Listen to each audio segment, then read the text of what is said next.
Yang akan kita bahas kali ini adalah hasil dari tindak lanjut kemarin atau tentang P5 yang pertemuan ketiga. Ya, masih ingat ya kemarin yang pertemuan P3. Nah, sekarang pertemuan keempat kita kali ini adalah akan membahas tentang pencemaran lingkungan. Bagaimana cara kita, intinya adalah cara kita agar di sekolah kita, agar di rumah kita, dan agar di lingkungan masyarakat tidak terjadi pencemaran lingkungan. Pencemaran lingkungan ini bisa dikategorikan menjadi 3 bagian. Satu adalah, angkat tangan saya tahu, pencemaran lingkungan apa? Air.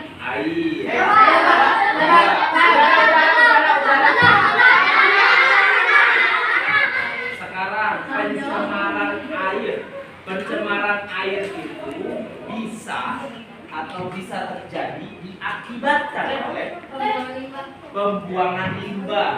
Limbahnya limbah domestik ya, contohnya dari rumah-rumah atau dari limbah industri, contohnya ada limbah pertanian dan ada limbah apa lagi? Limbah pertanian. Terakhir keempat ya. Jadi teman-teman, air bisa tercemar. Kenapa Bapak? Fungsi dari air sangat sentral sekali. Bisa digunakan untuk mandi, bisa digunakan untuk minum, bisa digunakan untuk mencuci, bisa menggunakan untuk menyiram tanaman dan yang lain sebagainya. Kalau terjadi airnya rusak, airnya kotor, apakah bisa digunakan? Tidak bisa digunakan kalau kotor. Kita akan tercemar penyakit. Apa yang harus kita lakukan agar tidak tercemar air kita? Membersihkannya dengan cara, Pak, sampah-sampah yang ada di rumah aku tidak dibuang ke sungai. Pak, sampah-sampah yang dari bekas pabrik tidak dibuang ke laut. Atau Pak, limbah-limbah dari hasil pertanian tidak dibuang ke sungai. Akhirnya apa yang akan terjadi? Airnya jadi sehat. Kalau semua limbah-limbah tersebut tidak dibuang ke air, pasti sehat. Bapak, pencemaran yang kedua adalah pencemaran udara. Nah, ada yang tahu penyebabnya apa ya? Paling belakang. Hah?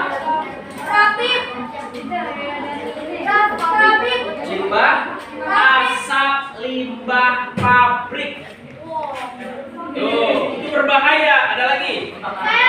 Pembakaran sampah. Ada lagi? Asap kendaraan. Ada lagi? Penebangan. Tuh. Penebangan pohon. Pembakaran hutan. Pencemaran udara sekarang. Nah, ada lagi nggak? Ada ya, pemanasan global. Banyak sekali di perkotaan itu ada pabrik, maka akan terjadi kepada kualitas udara kita. Pasti agak pengap, pasti agak panas. Berbeda dengan di pedesaan. Pasti udaranya segar. Alhamdulillah di Darul Mudola di sini alhamdulillah tidak terlalu kota dan tidak terlalu desa. Jadi alhamdulillah cukup segar udaranya. Ya, tapi yang paling segar di mana kualitas udaranya? Di pedesaan. Ya, karena di sana banyak pepohonan. Kualitas oksigen makin banyak. Nah, yang ketiga pencemaran tanah. Nah ini nih yang terkadang kita suka abaikan, pencemaran tanah. Ada yang tahu penyebabnya? Mengubur benda, mengubur mayat. Ya,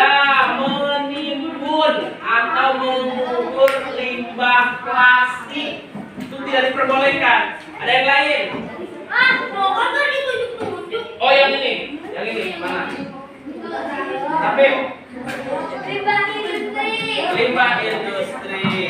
Betul, tidak boleh ditanam. Apalagi bahan bekas itu karet, tidak boleh ditimbun.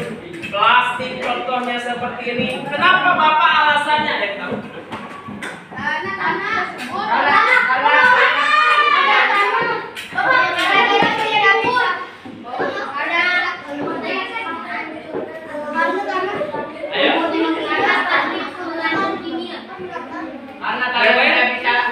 Karena benda-benda tersebut susah terurai.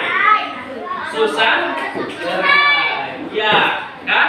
Oke, susah terurai. Bapak, kalau begitu solusinya diapain ya?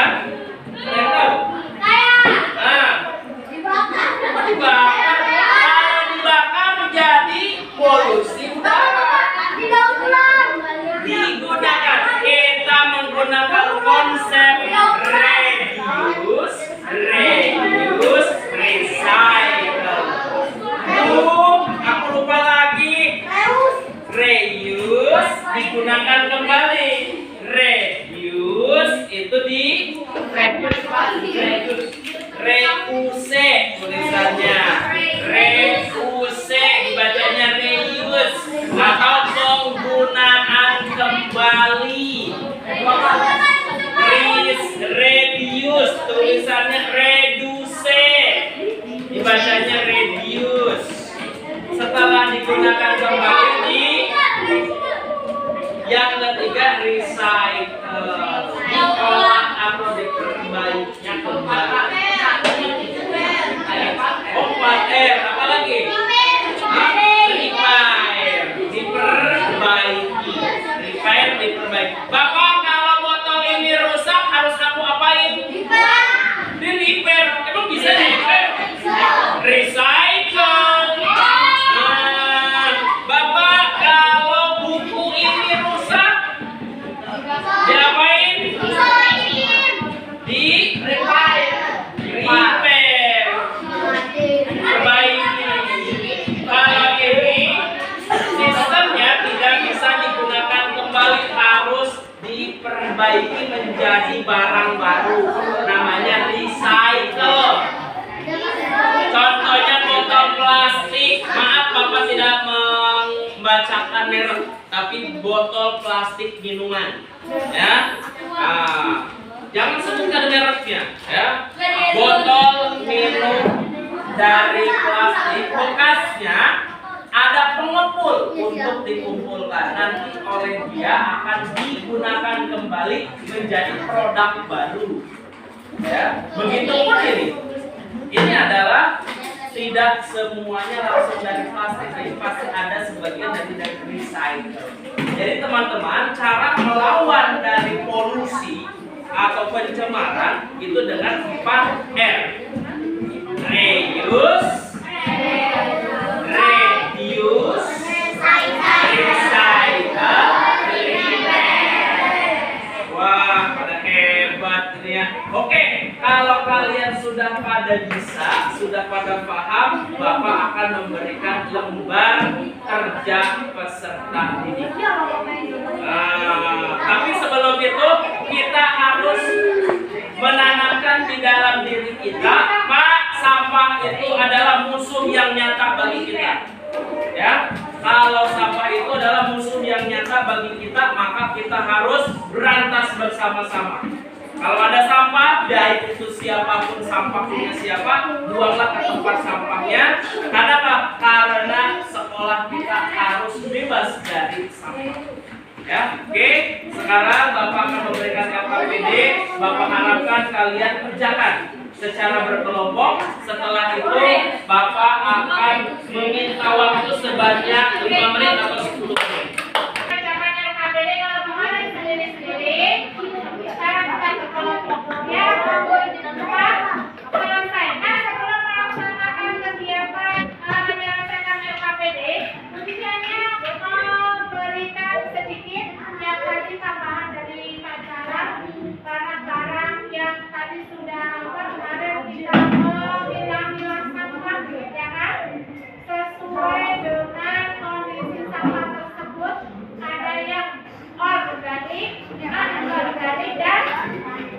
zat berbau. Ininya yang sudah tidak bisa diperjuangkan lagi. Nah, maka dari itu kalau ketiga sampah ini sudah dipilah-pilah, berarti lingkungan kita akan bagaimana? Akan sehat, akan bersih. Dan tadi ada 3 pencemaran. Coba dikenalkan dulu. Nanti ada sambungannya ke sini. Ada 3 pencemaran. Satu pencemaran apa?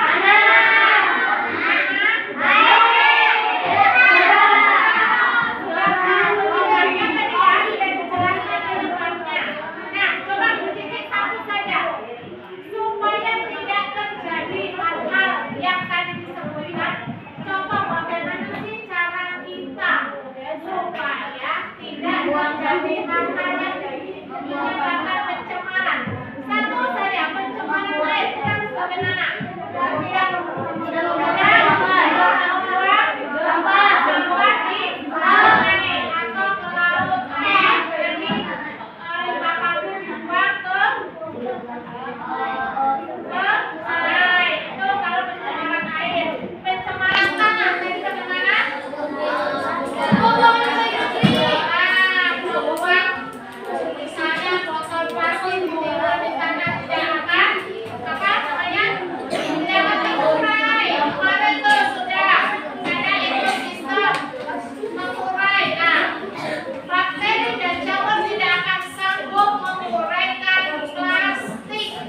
Ya, jadi makanya botol-botol plastik itu akan diapakan tadi kata kalian? Akan diubahkan menjadi hal lain, recycle. Nah, yang terakhir pencemaran udara. Bagaimana cara kita mengantisipasi supaya tidak terjadi pencemaran udara? Ya, ada yang tahu?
Tidak yang berkaitan dengan urusan agama kira-kira apa menurut kalian? Menjaga kebersihan. Ada yang hafal tentang hadis? Ada an-nazafatu minal iman. Ada at-tuhuru syatrul imani. Kebersihan itu kebersihan dari iman. Perhatikan, ya. Jadi setiap insan manusia diwajibkan untuk menjaga kebersihan. Apalagi sebagai kita umat muslim, orang yang mengaku beriman kepada Allah. Cerminan orang beriman yaitu menjaga kebersihannya. Sedangkan kebersihan itu kan bukan hanya melulu tentang lingkungan. Ada kebersihan badan, ada kebersihan pakaian, ada kebersihan lingkungan. Siapa menurut kalian sosok manusia yang bersih dari 3 perkara ini? Nabi Muhammad Shallallahu Alaihi Wasallam. Ya. Nabi Muhammad itu diakui oleh para sahabat yang lain bahwasanya beliau merupakan sosok manusia yang sangat menjaga kebersihan dari badan, ya. Beliau kita dianjurkan untuk mandi minimal sehari berapa kali? Sikat gigi minimal berapa kali? 2 kali dalam 1 hari. Menjaga kebersihan rambut, kalau mandi pakai sampo. Ya, kalau nggak pakai sampo lama-lama itu rambutnya susah disisir, banyak kutunya. Ya. Menjaga kebersihan kuku, menjaga kebersihan rambut. Karena ada juga ulama mengatakan salah satu tempat bersembunyinya setan, iblis yang suka mengganggu manusia, yang menjadikan manusia itu malas untuk beribadah, yaitu bersembunyinya di sela-sela. Jadi jangan suka manjangin, ya, disunahkan dipotong, terutama pada hari Jumat. Ya. Pakaiannya juga harus bersih. Dicuci, jangan sampai pakaian udah dipakai buat main bola, hari besok dipakai lagi. Ya, temennya bisa tahan nafas gara-gara pakaiannya bau ingat. Ya. Semuanya dijaga, karena kalau semuanya itu bersih, Ustadz yakin, ya, itu akan meningkatkan semangat kita dalam melakukan aktivitas. Beda kalau belum mandi, pakaiannya kotor, lingkungannya kotor, itu males buat ngapa-ngapain. Nah, kira-kira siapa yang harus kita jaga itu kebersihan? Apakah suruh orang lain yang suruh bersihin? Tidak, harus diri sendiri. Karena itu merupakan tanggung jawab diri sendiri dan juga tanggung jawab bersama. Gak bisa kita yang motorin, temennya yang ngebersihin, ya.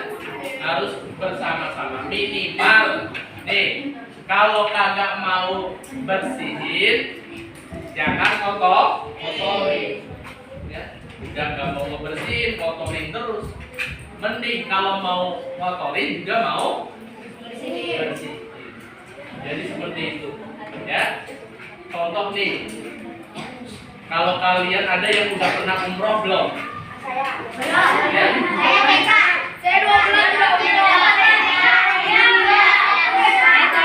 Kalau kalian lihat ya, di TV, di Masjidil Haram, terus di Masjid Nabawi, di situ bersih apa tidak kalau kalian lihat di TV? Ya? Bersih, wangi. Itu ada Pak Jalal pernah umroh beliau. Ya, ada di Rogoh depan makamnya Nabi Muhammad SAW. Bersih, rapi, wangi. Ya, jadi semangat buat beribadah. Pengennya tadarus Quran, pengennya berbuat baik terus. Ya, rasa-rasa pengennya pengen ibadah terus. Tapi kalau kotor, ya, mau aktivitas males, mau berbuat kebaikan males. Tapi kalau bersih, Ustaz juga berarti yang dulu, ya. Kalau habis nyuci pakaian, terus pakaiannya udah dijemur semua, terus pas kering udah kita setrika, terus masukin ke lemari, terus udah mandi juga, ya. Kalau mau sholat jamaah rasanya enteng, gampang, karena semuanya serba bersih. Sendalnya dicuci, disikat, ya. Pecinya juga kalau bau dijemur. Sekiranya peci itu nggak bisa dicuci kayak songkok yang nasional ini, ya. Tapi kalau peci-peci yang warna putih ya harus dicuci. Nah, itu bikin semangat. Seperti halnya kalian mau berangkat sekolah, kalau pakaiannya bersih, udah disetrika sama orang tuanya, udah wangi, semangat nggak berangkat sekolah? Ya? Semangat. Tapi kalau kotor, males. Nah, itu pentingnya kita menjaga kebersihan sebagai cerminan diri kita sebagai seorang yang beriman kepada Allah Subhanahu wa Ta'ala. Kira-kira mulai sekarang, ayo kita semuanya cinta terhadap kebersihan. Jangan sampai cinta terhadap bersih itu temannya malaikat, kotor itu temannya ya, karena ada juga seorang yang dia kagak nyaman kalau bersih ya. Atau malah sebaliknya, dia nyaman banget kalau kotor. Ada nggak di sini kalau tempat tidurnya kotor terus bisa tidur aja di rumah? Mau berantakannya seperti apa kamar, kalau udah ngantuk bisa tidur.